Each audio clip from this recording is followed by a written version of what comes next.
Happy 60th anniversary, everyone. Together, we are united in forging ahead with hope and determination for the future. Today we're doing the AI Science Jam, and this is about bringing over 1,000 scientists around the entire National Lab complex to play with OpenAI and Anthropic's AI tools to be able to explore how well they work against our scientific research questions. This is the defining technology, probably for the next 10, 15 years.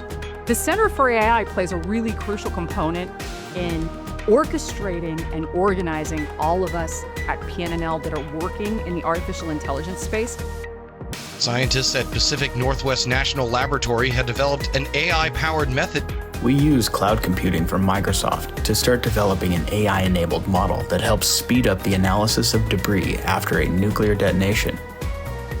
The AI model extracts metadata directly from the PDFs, which transforms the scattered accumulation into a modernized, searchable, clean collection of data.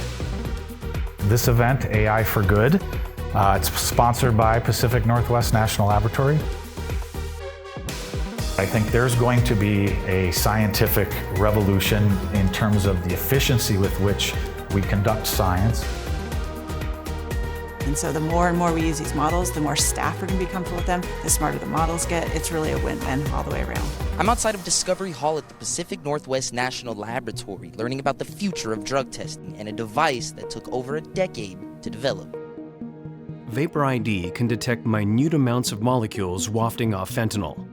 We've been able to put it into a very small package that returns a result in about a minute.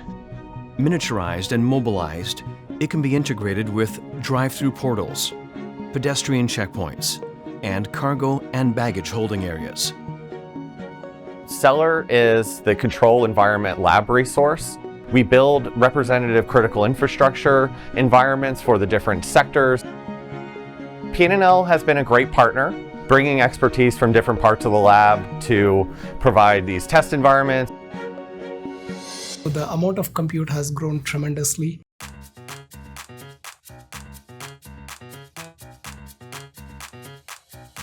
The quantum age is here. We're leading the development of quantum tools for the nation. These quantum tools are algorithms and architectures, which we've developed to use the full potential of quantum computers while strategically integrating AI.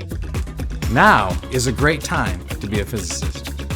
We were among the first to search for signals of ultra-rare interactions from the building blocks of the universe. We also worked with industry partners to pioneer a method to reduce natural radioactivity in cables that interfere with highly sensitive experiments. On a daily basis, air travel is more secure thanks to our development of the millimeter wave scanner. This radio frequency engineering capability is also advancing the ability to amplify and detect signals from neutrinos and dark matter. Today we're standing in the redox flow battery prototyping lab. This is a great platform for young people to start their career. A recent accomplishment that I am most proud of is being selected to be an intern here at PNNL. But our ultimate goal is to connect the entire laboratory with standalone cobot systems as well as mobile robots. And I was interested in getting into research once I got into college, so I applied for a PNNL internship. We have tons of data that we can look at to help make safety better at the lab with these sensors. Some really cool stuff there out of PNNL.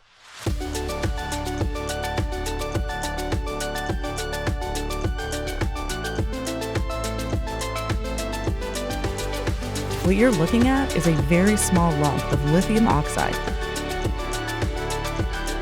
We really do believe predictive phenomics will supercharge the bioeconomy.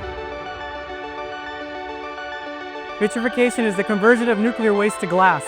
It's a unique capability that we're using here in southeastern Washington to convert our over 55 million gallons of nuclear waste into a permanent long-term solution.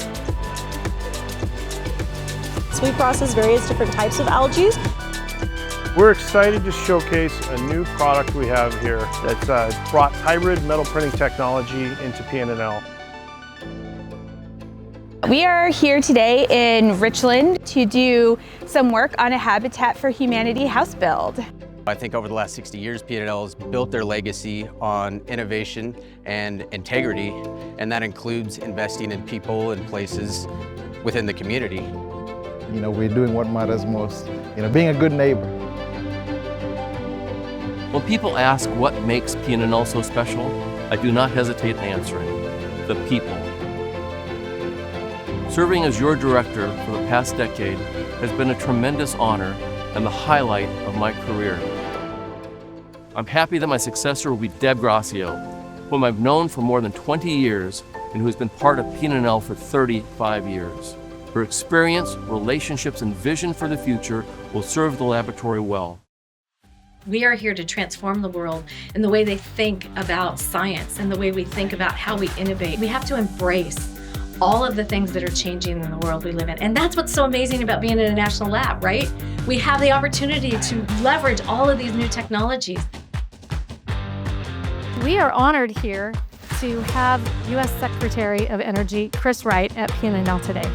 I'm thrilled to be here. I love the national labs.